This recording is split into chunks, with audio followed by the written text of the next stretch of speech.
저는 2022년을 시작하면서 올해 주제를 한 단어로 요약했습니다. 다시 복음으로. 우리가 다시 복음으로 돌아가야 된다라는 마음을 가지고 로마서를 1장부터 말씀을 나누고 1년 동안 이렇게 말씀을 나누게 되었습니다. 여러분 혹시 로마서를 통해서 은혜가 되셨습니까? 네, 저만 은혜가 되었나요? 아니죠. 함께 은혜가 되었는 줄 믿습니다. 오늘은 로마서 15장의 마지막 부분입니다. 이 부분은 실제적인 로마서의 마지막 부분인데요. 16장은 그동안 함께 동역해 준 이들에 대한 마지막 인사말이기 때문입니다.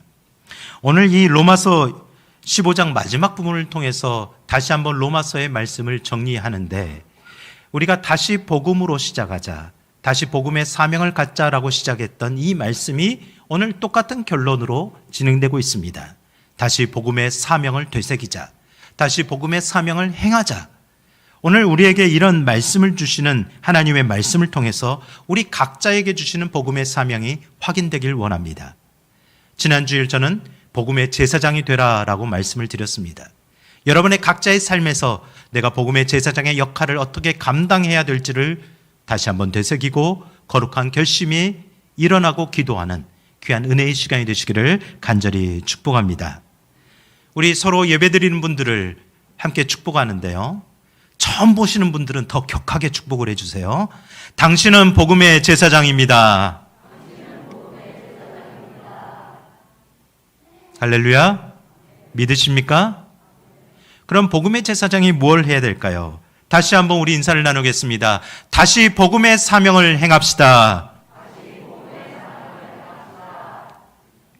고개가 잘 안 돌아가시는 분들이 있어요. 고개가 안 돌아가면 몸을 돌려서 인사를 하시면 좋을 텐데. 네. 우리가 복음의 제사장의 역할을 어떻게 감당할까요? 어떻게 해야 복음의 사명을 감당할 수 있을까요? 첫 번째, 우리는 복음의 사명을 다시 고치시키고 감당해야 될 것을 우리의 마음속에 되새겨야겠습니다. 22절 말씀 우리 함께 읽어보겠습니다. 그러므로 또한 내가 너희에게 가려 하던 것이 여러 번 막혔더니. 사도 바울은 로마를 방문하길 원했습니다. 그곳에 가서 로마 교회 성도들과 함께하길 원했습니다. 너무나도 강국하게 가길 원하는 이 마음, 이것을 어떤 영화나 드라마의 소재로 만든다면 나는 로마에 가고 싶다, 나는 로마를 보고 싶다, 이렇게 제목을 붙일 정도일 겁니다. 그렇다면 사도 바울이 왜 그렇게 로마에 가고 싶어 했을까요? 무엇을 위해서 그는 로마에 가고 싶어 했을까요? 바티칸 궁전을 관광하기 위해서, 로마의 아름다운 시내를 둘러보기 위해서? 아닙니다. 그에게 주신 그 이유가, 목적이 분명히 있었습니다. 여러분 16절을 보시면 이미 그 말씀으로 이야기하고 있습니다. 로마서 15장 16절 말씀을 한번 이렇게 찾아보시면 이렇게 설명합니다. 하나님께서 내게 은혜를 주신 것은 나로 하여금 이방 사람들 앞에 예수 그리스도의 일꾼이 되게 했던 것을 나는 안다. 나는 그 일꾼이 되어 하나님의 복음을 전하는 제사장의 직무를 감당하기 위함이다. 복음의 제사장으로서 부름받은 그 사명을 감당하고자 나는 가고자 한다. 이렇게 분명히 말했습니다. 이 사명을 본인이 이렇게 열망하는데 주님은 이 사명에 대해서 응답하셨습니다. 우리가 기도하는 제목에 주님이 응답하신 것처럼 이미 사도 바울에게는 그 사명에 합당하다라는 것을 주님께서는 말씀하셨던 겁니다. 사도행전 23장 11절 말씀을 우리 함께 보겠습니다. 함께 읽어보겠습니다. 그날 밤에 주께서 바울 곁에 서서 이르시되 담대하라, 내가 예루살렘에서 나의 일을 증언한 것 같이 로마에서도 증언하여야 하리라 하시니라. 아멘. 바울이 소망했던 그 기도의 제목, 주님께도 응답되었던 것이죠. 전적으로 주님이 허락하셨습니다. 그 사명을 분명히 알고 그도 순종했던 겁니다. 사도 바울은 그래서 40년이 넘는 기간 동안 1차, 2차, 3차 전도여행을 다녔습니다. 열심히 복음을 전하다가 3차 전도여행을 고린도 지역에서 마치면서 지금 나는 로마로 가고 싶다, 이렇게 로마 교회에 서신을 쓰고 있는 겁니다. 그가 진정으로 얼마나 사명을 잘 감당했는지 그 결과를 먼저 이야기하는데 23절 상반절에 보면 이제는 이 지방에 일할 곳이 없고라고 말씀합니다. 사도 바울의 입장에서 보니 더 이상 복음을 전할 데가 없다라는 말과 같습니다. 여러분, 이 말이 받아들여집니까? 그렇다면 모든 사람들이 다 하나님을 믿고 예수님을 믿는다는 말일까요? 그렇지는 않습니다. 이 말을 이렇게 생각하시면 됩니다. 사도 바울이 이 응암동, 은평구 지역에 와서 복음을 전했습니다. 믿는 사람들이 모여 교회가 개척되고 이렇게 한성교회를 비롯한 여러 교회들이 동네마다 세워졌습니다. 그리고 그 동네 교회를 담당하고 목회하는 목회자들이 세워지고 또 지도자들이 세워졌습니다. 사도 바울의 할 일은 여기까지라고 생각한 겁니다. 그래서 나의 사명은 왕수했다. 내가 할 일은 다 했다라고 생각하며 나의 전반기 사역은 여기까지다라고 그는 마음속으로 새긴 겁니다. 그렇다면 내 사명은 완수했으니 내가 할 일은 다 했으니 여기서 끝난 것입니까? 그렇지 않습니다. 이제는 다시 후반기 사역을 시작하는 겁니다. 은퇴 이전과 이후의 삶을 다시 설계하는 거죠. 일모작 인생이 아니라 이모작 인생을 바라고 있는 겁니다. 그래, 이제 다시 시작이다. 내가 어떻게 해야 되지? 하나님께서 나에게 주신 복음의 사명을 내가 이후에 어떻게 감당해야 될까? 이제는 나는 로마를 가야 된다. 로마에 가서 복음을 전하고 다시 내가 가야 될 곳이 있는데 이것은 하나님께서 주신 나의 사명이다라고 생각하고 있던 겁니다.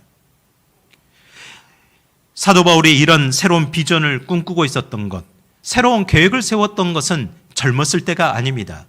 전도 여행을 시작했을 때야 혈기완성하고 건강도 있고 힘차고 어디든지 가서 먹고 자고 있을 정도로 그렇게 힘이 있었을 겁니다. 그러나 지금 그 당시 평균 수명으로 하면 이제는 노년기에 접어든 상태입니다. 이제는 다리에 힘도 없고 몸도 아프고 여기저기 쑤시고 일을 이것저것 하자 그러면 마음에 부담감이 생기는 그런 형편이 되었다라는 겁니다. 그래서 사도 바울은 나도 할 만큼 했다. 나도 이제는 쉬고 싶다. 나도 이제 은퇴할 때가 됐는데 뭘 더 이상 이렇게 나한테 요구하냐. 이렇게 말할 수 있었다라는 겁니다. 사랑하는 성도 여러분, 여러분은 어떠십니까? 2022년 이제 잘 감당했으니까 내년은 편하게 신앙생활 해야지. 나도 이제 헌신하고 수고하는 일에서는 좀 자유하고 싶다. 이런 생각을 하고 계십니까? 여러분, 사도 바울의 인생을 통해서 오늘 우리 성도들에게 주시는 영적 교훈을 얻기를 원합니다. 사도 바울을 통해서 우리에게 하시고자 하는 말씀이 무엇입니까? 하나님 나라 갈 때까지 올해 2022년도를 열심히 복음 앞에 엎드려 살아왔다면 이에 더하여 2023년도, 2024년도 계속해서 우리는 복음 앞에 사명을 감당해야 된다라는 마음이 오늘 다시 한번 결단되기를 간절히 축복합니다. 사랑하는 성도 여러분, 하나님은 우리를 통해 일하기를 원하십니다. 우리 한성교회를 통해 함께 예배드리는 성도님들을 통해 하나님의 나라를 이 땅에 선언하기를 원하고 계십니다. 우리가 이렇게 하나님의 거룩한 복음의 사명이 있는 존재입니다. 바로 그 사명에 응답하는, 올해도 응답하고 내년도 응답하면서 날마다 하나님 앞에 살아가는 저와 여러분이 되시기를 간절히 축원합니다. 이 마음은 사도 바울 마음속에 간직했는데요. 여러분, 우리가 22절에 읽었던 것들은 마지막에 여러 번 막혔다라고 이야기합니다. 기도했고 노력했는데 여러 번 막혔다라는 것은 자신의 기도가 응답되지 않았다라는 겁니다. 그 수고와 노력이 물거품이 되었을 수도 있습니다. 사람은 여러 번 노력하고 시도하다 안 되면 이건 하나님이 원하는 것이 아닌가 봐. 이건 우리가 해도 안 되는 일인가 봐 라고 생각하며 포기하기가 쉽습니다. 그러나 사도 바울은 그렇게 생각하지 않았습니다. 하나님께 응답받았음을 믿으니 하나님께서 열어줄 것도 기대했던 겁니다. 그래서 올해는 다 이루어지지 못했다면 내년에는 다시 시작할 거야. 내년에는 새롭게 시작할 거야. 내년에는 내가 더 하나님의 사람으로 살아갈 거야 라고 결심했습니다. 바로 이 결심이 필요한 시기가 지금입니다.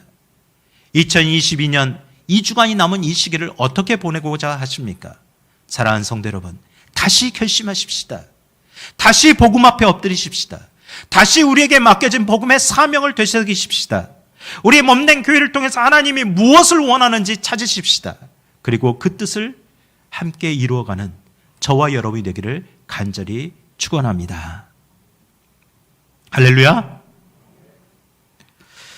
사도 바울이 어떤 계획을 하고 있습니까? 23절 하반절에 한번 말씀을 보십시오. 또 여러 해 전부터 언제든지 서바나로 갈 때 너희에게 가기를 바라고 있었으니. 사도 바울은 로마에 가는 게 목적이 아니었습니다.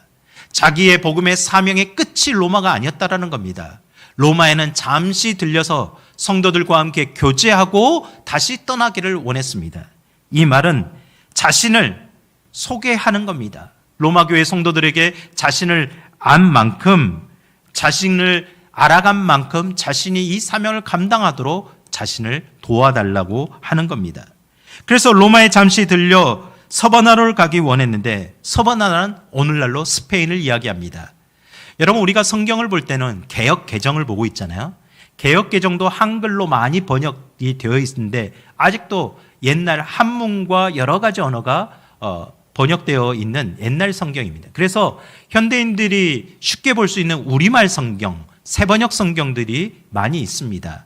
그 성경들을 보시면 우리는 더 쉽게 말씀을 이해할 수 있는데, 새번역 성경에서는 서바나를 스페인이라고 번역을 해 두었습니다. 왜 스페인일까요? 그 당시 서유럽의 끝쪽에 위치했던 스페인은 문명 세계의 끝으로 인식했기 때문입니다. 그래서 거기까지 가야 땅끝까지 간다라고 생각을 했던 거죠. 왜 땅끝까지 가는 걸까요? 다른 사람들은 몰라도 사도 바울의 심정 가운데는 예수 그리스도의 마지막 요청, 그 마지막 복음의 사명을 감당하라는 말씀이 가슴속에 담겨 있었기 때문입니다. 그 말씀은 사도행전 1장 8절입니다. 우리 함께 읽어보겠습니다. 오직 성령이 너희에게 임하시면 너희가 권능을 받고 예루살렘과 온 유대와 사마리아와 땅끝까지 이르러 내 증인이 되리라 하시니라. 아멘. 하나님의 증인이 되시기를 바랍니다. 이 말씀은 그에게 생명과도 같았습니다. 아예 뭘 증인이 자꾸 되라게, 너무 부담스러워. 힘이 되고 힘이 들고 너무 막 어거지로 하는 그런 말씀이 아니었습니다. 그에게는 열정이었고 행복이며 사명이었습니다. 그러므로 그의 중심에는 이 말씀이 자리 잡고 있었으므로 그는 어떤 상황이나 형편보다 매 순간 주어진 그 삶에서 최선을 다해 성실하게 하나님의 뜻에 따르기로 순종할 수 있었던 겁니다. 은혜 받으셨습니까? 하나님의 말씀이 여러분 가운데 있음을 믿으십니까? 그렇다면 저와 여러분도 복음의 제사장의 역할이 감당하는 것이 기쁨이 되기를 간절히 축원합니다. 몸소리 찾을 만큼 부담이 되는 것이 아니라, 하나님, 제가 할 수 있는 한 감당하겠습니다. 저에게 감당할 수 있도록 허락하신다면, 저를 도우신다고 믿으니 저는 분명히 감당할 수 있습니다. 이런 마음으로 우리가 함께 이 복음의 사명을 감당하길 원합니다. 사도 바울은 이 마음을 가지고 요동하지 않는 그런 삶으로 살아갈 수 있었습니다. 이 말씀을 묵상하면서 잠언 29장 18절 말씀을 묵상하게 되었습니다. 잠언 29장 18절 말씀 우리 함께 읽어보겠습니다. 묵시가 없으면 백성이 방자에 행하거니와 율법을 지키는 자는 복이 있느니라. 묵시가 없다. 이 묵시는 히브리어로 하존이라고 합니다. 영어 성경에서는 비전이라고 번역을 했습니다. 즉, 이 말씀을 직역해보면 이렇습니다. 비전이 없으면 백성이 제멋대로 행한다. 하나님이 주시는 비전을 무시하면, 하나님이 주시는 사명을 인식하지 못하면 제멋대로 살아간다는 겁니다. 자유인이 아니라 방종하며 산다는 거죠. 육신의 욕망만을 위해서 달려간다는 겁니다. 그런 인생이 되지 말고 율법을 지키는 자, 즉 말씀을 지키며 따라가는 인생이 되라는 겁니다. 바로 그런 인생에게 복이 있다라고 분명히 우리에게 말씀하십니다. 오늘 다시 한번 주님이 주신 복음의 사명을 확인하시기를 바랍니다. 여러분에게 주신 복음의 제사장의 직분의 역할을 올해도 감당하며 계속해서 감당하기를 소망하는 기도가 오늘 고백되기를 간절히 축원합니다. 그렇다면 우리 개인적으로, 또 우리는 교회적으로 어떻게 이 복음의 사명을 감당할 수 있을까요? 두 번째, 이 복음의 사명은 선교의 사명에 동참해야 합니다. 24절 말씀 우리 함께 읽겠습니다. 이는 지나가는 길에 너희를 보고 먼저 너희와 사귐으로 얼마간 기쁨을 가진 후에 너희가 그리로 보내주기를 바람이라. 여러분, 로마서는요, 사도 바울의 자기소개서와 같습니다. 여러분이 어느 회사에 지원할 때 자기 이력서, 자기소개서를 넣죠. 거기에 어떤 내용을 씁니까? 내가 이렇게 성장했습니다. 어떤 가정에서 이렇게 성장해서 자랐습니다. 어떤 일을 지금까지 해왔습니다. 사도 바울도 마찬가지입니다. 나는 이런 신앙을 가지고 있습니다. 나는 지금까지 그 신앙을 가지고 이렇게 사역을 해왔습니다. 내가 믿는 하나님은 이런 분입니다. 나는 예수 그리스도의 복음을 전하는 사람입니다. 나는 이렇게 앞으로 로마를 거쳐 스페인까지 복음을 전하러 가겠습니다. 이렇게 성도들에게 소개를 하는 겁니다. 이유가 무엇일까요? 지금 아직까지 로마교회 성도들과 사도 바울은 만난 적이 없습니다. 서로 알지를 못합니다. 그래서 영적인 사귐을 먼저 갖고자 하는 거죠. 그 교제를 통해서 이루고자 하는 목적이 무엇입니까? 바로 여러분들이 힘을 합하여 나를 선교사로 파송해 달라는 겁니다. 나를 복음의 이 사명을 감당할 수 있도록 도와달라는 겁니다. 왜 파송해 달라는 겁니까? 선교사가 혼자 선교를 감당할 수 없기 때문이죠. 성도들이 교회를 세우고 그 교회가 파송해야 할 수 있기 때문입니다. 바로 그것이 교회가 감당해야 될 사명입니다.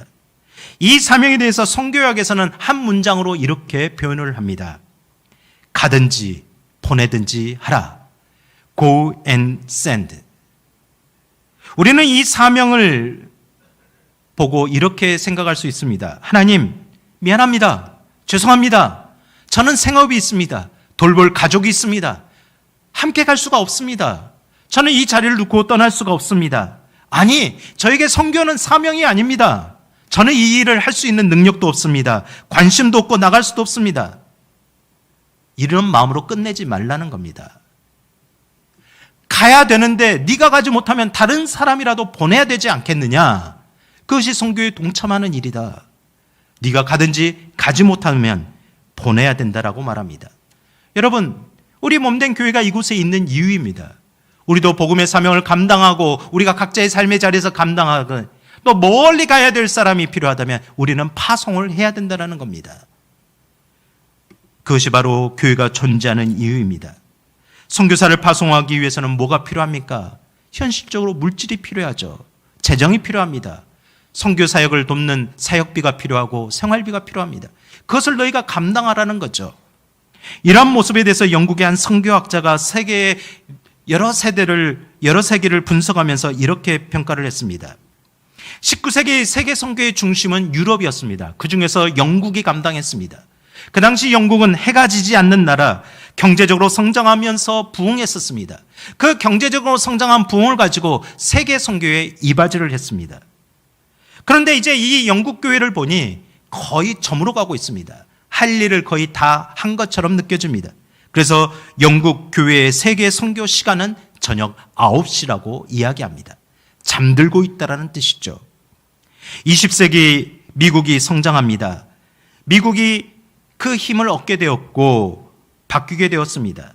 그동안 20세기 동안 미국은 세계 선교의 그 선교 금액을 80%를 감당해 왔습니다. 그러면 미국의 세계 선교 시간은 몇 시일까요? 현재 오후 2시라고 합니다. 절정기를 지나가고 있다는 거죠. 아직 찬란하게 태양을 비추고 있지만 언젠가는 저물 시간을 향해 달려가고 있다는 겁니다. 그렇다면 우리 한국은 어떠합니까? 영국의 선교사, 미국의 선교사를 통해서 우리는 복음을 받아들였습니다. 수많은 교회들이 세워졌습니다. 70년대 우리는 경제 성장을 이루면서 교회들도 함께 성장했습니다. 부흥했습니다. 여러분, 우리 어르신들도 늘 이렇게 말하는 걸 듣습니다. 우리 한성교회가 예전에는 성도들이 많았습니다. 교회 학교가 넘쳤습니다. 그때는 다 그랬습니다. 깃발만 꼽으면 다 몰려들었습니다. 온 교회들이 다 가득가득 찼습니다. 모든 교회가 마찬가지였습니다. 이것만이 그런 건 아닙니다. 그런데 우리의 지금 모습은 어떻습니까? 한국교회가 코로나로 인해서 많이 힘들어하고 있습니다. 한국교회 선교 시간은 지금 오전 7시에서 9시라고 이야기합니다. 이제 막 태양이 떠오르고 빛을 낼 시간이 되었다라고 이야기를 하고 있죠. 그래서 지금 한국교회는 지금까지 세계 선교사 파송을 하는 전 세계 2위 국가가 되었습니다. 한국교회가 그렇게 많은 재정을 감당해 왔습니다. 이에 대해서 한국세계선교협의회와 한국세계선교연구원이 2021년 작년 연말까지로 해서 선교 현황 통계 조사를 발표했습니다. 전 세계 전임 선교사가 30만 명 정도 있는데요. 그중에서 한국은 167개국에 22,210명을 파송했다고 합니다. 대단한 숫자입니다. 한국 교회가 6만 교회라고 했을 때 세 교회가 1명꼴로 파송을 한 겁니다. 이런 모습들을 보면서 저는 한 가지 질문을 해보게 되었습니다. 그렇다면 우리 한성교회 세계 선교 시간은 몇 시쯤 되었을까? 여러분 생각하기에 우리의 선교 시간은 지금 몇 시쯤 된 걸로 느껴지십니까? 최수종한 저 개인적인 생각입니다. 아직 새벽잠을 깨는 시간입니다. 이제 기지개를 피는 수준입니다. 여러분, 우리가 이제 기지개를 폈다면 우리는 앞으로 더욱더 이 세계 선교 시간에 하나님의 시간에 동참해야 될 줄 믿습니다. 여러분, 우리는 교회가 선교를 한다고 여깁니다. 그렇지 않습니다. 선교가 교회를 세우는 겁니다. 선교하는 교회가 살아나는 겁니다. 복음의 사명을 감당하는 교회가 그 역할을 감당하게 되는 겁니다. 그러므로 늘 그릇을 준비하라고 말씀하는 겁니다. 우리가 왜 부요해져야 되는 겁니까? 우리 교회가 왜 부흥해야 되는 겁니까? 우리 성도들이 왜 선교 헌금을 해야 되는 겁니까? 주님이 우리에게 분명히 말씀하셨기 때문입니다. 마태복음 24장 14절 말씀입니다. 우리 함께 읽겠습니다. 이 천국 복음이 모든 민족에게 증언되기 위하여 온 세상에 전파되리니 그제야 끝이 오리라. 주님 오심을 기다리십니까? 마라나타 아멘 주 예수여 오시옵소서 여러분 기도하십니까? 하나님 나라가 이루어지길 소망하십니까? 그러면 그때에 맞춰 우리도 동참해야 되는 겁니다. 이것이 주님이 우리에게 주신 사명이요 명령입니다. 사랑하는 성도 여러분, 우리가 이 사명을 감당해야 교회로서의 존재 가치가 있음을 우리는 다시 한번 생각하길 원합니다. 우리가 선교를 하지 못하면, 선교 후원을 하지 못하고 재정을 보내지 못하면 우리는 참여할 수가 없는 겁니다. 사랑하는 성도 여러분, 우리에게 주신 선교의 사명을 잃어버리지 않기를 간절히 축원합니다. 그러면 사도 바울은 이 선교의 후원금을 받아서 어디에 어떻게 사용해야 되느냐라는 것의 구체적인 제시를 보여주고 있습니다. 25절부터 27절 말씀을 보십시오. 우리 함께 읽어보겠습니다. 그러나 이제는 내가 성도를 섬기는 일로 예루살렘에 가노니 이는 마게도냐와 아가야 사람들이 예루살렘 성도 중 가난한 자들을 위하여 기쁘게 얼마를 연보하였습니다. 저희가 기뻐서 하거니와 또한 저희는 그들에게 빚진 자니 만일 이방인들이 그들의 영적인 것을 나누어 가졌으면 육적인 것으로 그들을 섬기는 것이 마땅하니라. 아멘. 예루살렘 교회 성도들은 아가야와 마게도냐 사람들에게 사도 바울을 파송했습니다. 사도 바울을 통해 그들이 복음을 들었습니다.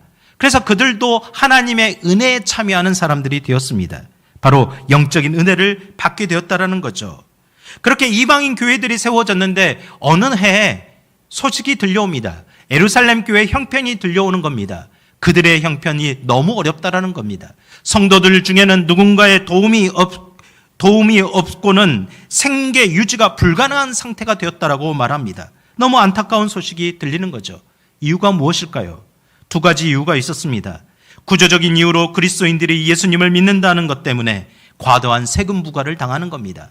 경제활동에서 제재를 받고 제외가 되는 겁니다. 먹고 살 수 있는 길이 완전히 막히는 겁니다. 예수님을 믿지 않으면 그것이 열릴 텐데 예수님을 끝까지 믿겠다는 믿음 때문에 그들이 그런 어려움을 겪고 있기 때문에 현실적으로 어려워진 겁니다. 또한 더불어 유대 지역 예루살렘에 극심한 흉년이 들었습니다. 국가 경제까지 흔들리니 그들은 말도 못하는 어려움에 빠지고 만 겁니다. 요즘 우리 시대의 모습을 돌아보게 됩니다. 사도 바울은 자신을 파송한 그 교회의 형편을 외면할 수가 없었습니다. 그래서 자신이 복음을 전한 그 마게도냐 아가야 지역을 돌아다니면서 여러분의 복음을 전한 그 교회 빚진 자의 심정으로 갚아야 됩니다. 우리가 갚을 일이 무엇입니까? 우리가 헌금을 모아서 특별 헌금을 모아서 선교 헌금을 그들에게 보내야 됩니다. 그들을 도와야 됩니다라고 외쳤던 겁니다. 그 외침에 그 성도들이 응답했습니다. 그렇습니까? 그럼 우리가 차원함으로 기쁨으로 동참하겠습니다. 그래서 27절 마지막에 이렇게 말하는 겁니다. 그들의 영적인 것을 나눠 가졌으면 육적인 것으로 그들을 섬기는 것이 마땅하다. 영적인 은혜를 나눠 받았으니 우리가 그 은혜에 보답하는 것은 육적인 물질을 나눈 것이 마땅한 일이다. 흔쾌히 그들이 함께 동참한 겁니다. 이에 대해 28절 29절에 이렇게 말씀합니다.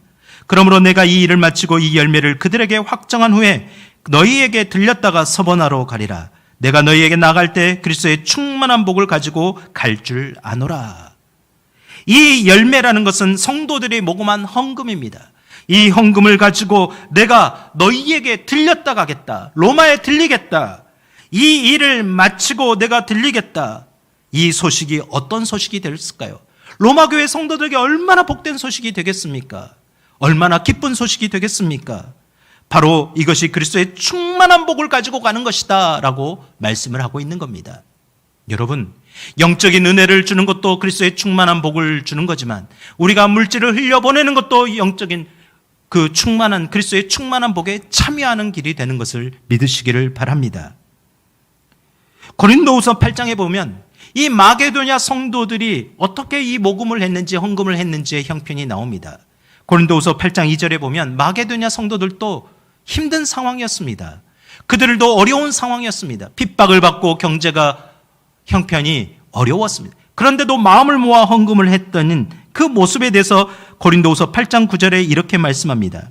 우리 주 예수 그리스도의 은혜를 너희가 알거니와 부요하신 이로써 우리를 위하여 가난하게 되심은 그의 가난함으로 말미암아 너희를 부요하게 하려 하심이라. 아멘. 그들이 그렇게 힘써서 선교를 도울 수 있었던 것, 헌금을 할 수 있었던 것은 다른 것이 아닙니다. 경제적인 형편이나 자신들의 삶의 형편 때문에 넉넉해서가 아닙니다. 그들의 마음속에 이미 우리를 위해서 오신 예수 그리스도, 그분은 하늘의 부유함을 가지셨지만 가난하고 낮고 천한 우리를 위해서 이 땅에 오셨던 그 은혜가 우리 가운데 있기 때문임을 우리가 안다. 그 은혜가 내 가슴 속에 있기 때문에 나는 그 은혜에 따라 행한 것뿐이라고 말씀하는 것입니다. 사랑하는 성도 여러분, 자기 것을 가지고 섬기는 사람들이 바로 은혜 받은 사람들인 줄 믿습니다. 자기의 것을 가지고 남을 섬기는 곳이 바로 성령 충만한 교회인 줄 믿습니다. 하나님은 우리 교회를 통해 세상의 축복의 통로로 사용하길 원하신 줄 믿습니다. 우리 성도들이 그 일에 동참하게 되기를 간절히 축원합니다. 이 말씀을 묵상하면서 우리가 자주 보던 요한일서 3장 18절 말씀을 다시 묵상하게 되었습니다. 여러분 함께 읽어보겠습니다. 자녀들아, 우리가 말과 혀로만 사랑하지 말고 함께 읽겠습니다. 행함과 진실함으로 하자. 우리는 이 말을 통해서 우리가 입술로만 배고프니 밥 먹어, 추우니 옷 입어 이렇게 말로 하는 것보다 배고픈 사람에게는 밥을 사주고 추운 사람에게는 옷을 주는 것이 합당하다, 이런 말씀을 우리는 기억합니다. 이 말씀을 이렇게 해석하는 것을 듣고 한참 웃곤 했습니다. 형식적인 말로만 하지 말고 행함과 진실함으로 하라, 이 말을 너희는 현금과 카드로 해라. 별 반응이 없으시네요. 옆 사람 손을 꼭 잡으면서 이렇게 말하세요. 현금과 카드로 하세요. 카드가 없으시면 제가 빌려드릴게요. 제가 카드가 좀 많습니다. 이쪽에서는 부담되셔서 우리 권사님들이 응답을 안 하시네요. 사랑하는 성도 여러분, 우리가 어려움 가운데 있는 성도들이든지 믿지 않는 이들이든지 우리의 도움의 손길이 필요한 이들에게 섬김의 일로서 감당하는 것이 선교입니다. 선교의 사명은 그렇게 감당하는 겁니다. 우리가 함께 그런 선교의 시간에 감당하는 교회 되길 간절히 기도합니다. 저와 여러분들이 주님 오시는 날까지 그 선교의 사명을 함께 감당해 갈 수 있기를 간절히 축복합니다. 마지막으로 우리는 복음의 사명을 어떻게 감당하느냐? 중보기도의 사명으로 감당해야 함을 우리는 보게 됩니다. 30절 말씀을 제가 세번역 성경으로 한번 읽어보겠습니다. 우리 같이 자막을 보면서 한번 읽어보십시다. 형제자매 여러분, 내가 우리 주 예수 그리스도를 힘입어서 그리고 성령의 사랑을 힘입어서 여러분에게 부탁합니다. 나도 기도합니다만 여러분도 나를 위하여 하나님께 열심으로 기도해 주십시오. 사도 바울은 자신이 선교의 사명을 감당하도록 예루살렘 교회 성도들을 비롯해서 모든 성도들에게 중보 기도를 부탁했습니다. 그 기도의 제목에 세 가지가 있습니다. 첫 번째는 자신의 안전을 위해 기도를 부탁했습니다. 31절 상반절을 보십시오. 나로 유대에서 순종하지 아니하는 자들로부터 건짐을 받게 하고, 즉 이 유대인들이 자신을 죽이려고 하는데 이 죽음의 위협에서부터 보호받도록 해달라는 겁니다. 왜 그랬을까요? 사도 바울이 전하는 복음은 그들이 믿는 복음과 달랐기 때문입니다. 그들은 율법주의자들이었습니다. 할례받은 민족이었습니다. 우리는 아브라함의 자손인데 어찌 율법 없이 예수 그리스도를 믿는 것만으로도 구원을 얻는다고 말하느냐? 어떻게 예수 그리스도 안에서 하나님의 자녀가 된다라고 말하느냐? 나는 너의 복음을 믿지 않겠다. 이렇게 결사단을 조직합니다. 40명이 모여 사도 바울을 끝까지 쫓아가서 죽이기까지 먹지도 마시지도 자지도 않겠다고 서약한 상태입니다. 사도 바울이 가는 곳마다 쫓아와서 복음 전파를 방해합니다. 그러니 얼마나 무섭겠습니까? 팔을 뻗고 잠잘 수가 없었을 겁니다. 그 위험으로부터 보호받도록 기도를 부탁했습니다. 자신이 안전해야 그 로마 교회에 가는 그 모금한 성도들이 모금한 그 귀한 헌금을 잘 전달할 수 있지 않겠습니까? 자신의 사명을 감당할 수 있도록 이렇게 기도 부탁을 한 겁니다. 사랑하는 성도 여러분, 이것은 오늘날 우리에게 말씀하는 겁니다. 복음이 전해지는 곳에는 평안함이 있는 것이 아닙니다. 늘 숨겨져 있는 위험들이 도사리고 있습니다. 선교사님들의 건강에 위험들이 있습니다. 여러 가지 생명의 위험들이 있습니다. 종종 듣게 됩니다. 아프리카 선교사를 감당하다 강도들에게 죽음을 당합니다. 러시아와 중국에서 선교를 담당하다가 강도들에게 죽임을 당합니다. 건강 상태가 안 좋아서 그렇게 하나님의 부르심을 받고 가는 선교사님들이 있습니다. 가족들이 있습니다. 자녀들이 있습니다. 그래서 우리는 늘 우리의 기도가 우리의 안에서 멈추는 것이 아니라 더욱더 확장되어야 되고 나아가야 됨을 우리는 분명히 기억해야 됩니다. 여러분 주변에 복음의 사명을 감당하시는 분들이 있습니까? 기도해 주셔야 됩니다. 여러분 저를 위해서도 분명히 기도해 주셔야 됩니다. 또 여러분이 복음의 사명을 감당하십니까? 그러면 주변 사람들에게 기도해 달라고, 내가 이렇게 복음을 전하고자 한다고, 내 복음의 이 사명을 나도 내 삶의 자리에서 감당하고자 하니 이 사명을 감당할 수 있도록 기도해 달라고 부탁을 해야 됩니다. 우리가 이렇게 함께 기도할 때 우리는 사명을 감당하게 될 줄 믿습니다. 여러분, 여러분의 남편과 아내를 위해 기도하십시오. 직장에서 복음의 사명을 감당하도록, 여러분이 하고 있는 일을 위해 기도하십시오. 이 일을 위해 복음의 사명을 감당하도록, 여러분의 자녀들을 위해 기도하십시오. 그들이 복음의 사명을 감당하는 세대가 되도록 우리는 끊임없이 기도해야 될 줄 믿습니다. 두 번째 기도의 제목은 모든 사역의 중심이 교회의 화합과 하나됨을 이루어가야 됨을 요청했습니다. 31절 하반절을 보십시오. 또 예루살렘에 대하여 내가 섬기는 일을 성도들이 받을 만하게 하고. 여러분 이 말이 무슨 말입니까? 이방교회 성도들이 귀하게 헌금을 모아서 예루살렘 성도들에게 전해주고자 하는데 그들이 안 받을 수도 있다는 말입니다. 여러분 못 줘서 못 받지, 주면 누가 안 받겠습니까? 근데 그들은 받지 않을 수가 있다는 거죠. 그 이유가 무엇입니까? 그들은 선민 사상에 사로잡혀 있기 때문이죠. 우월적인 율법주의 사상에 사로잡혀 있었기 때문입니다. 나는 아브라함 자손인데 할례받은 민족인데 어찌 나랑 처음부터 위치가 다른 그 이방 민족들의 도움을 받을 수 있겠느냐? 우리가 도움을 줬으면 좋지, 나는 도움을 받을 수 없다. 우리가 만약 도움을 받으면 그들과 똑같이 하나님 앞에 서 있는 입장이 된다. 나는 용납할 수 없다. 이런 마음이 있었기 때문입니다. 그래서 만약 이런 이유 때문에 도움을 받지 않는다면 교회가 깨지는 것이다. 이방인 교회와 로마인 예루살렘 교회가 분열되는 것이다. 사도 바울은 이것을 염려했던 것입니다. 이것을 염려하면서 받는 사람들이 귀한 마음을 가지고 헌금을 한 걸 이해하고 받을 수 있도록 해달라고 그렇게 기도했던 겁니다. 만약 받지 않았을 땐 그 이방인 교회 성도들에게 얼마나 상처가 되겠습니까? 여러분 갈라디아서 3장 28절에 분명히 말씀합니다. 너희는 유대인이나 헬라인이나 종이나 자유인이나 남자나 여자나 다 그리스도 예수 안에서 하나이니라. 우리는 그리스도 예수 안에서 하나입니다. 한 몸입니다. 그래서 한 교회를 이루고 있습니다.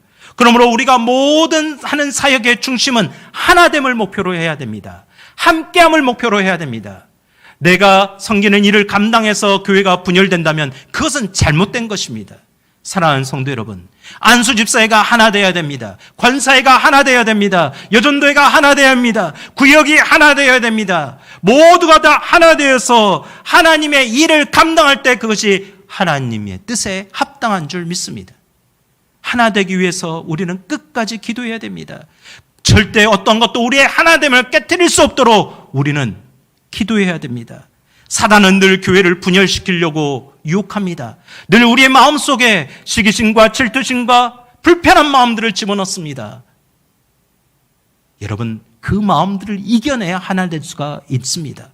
사랑하는 성도 여러분, 우리의 뜻과 행함이 화평의 도구로 사용되길 함께 기도하기를 간절히 축원합니다.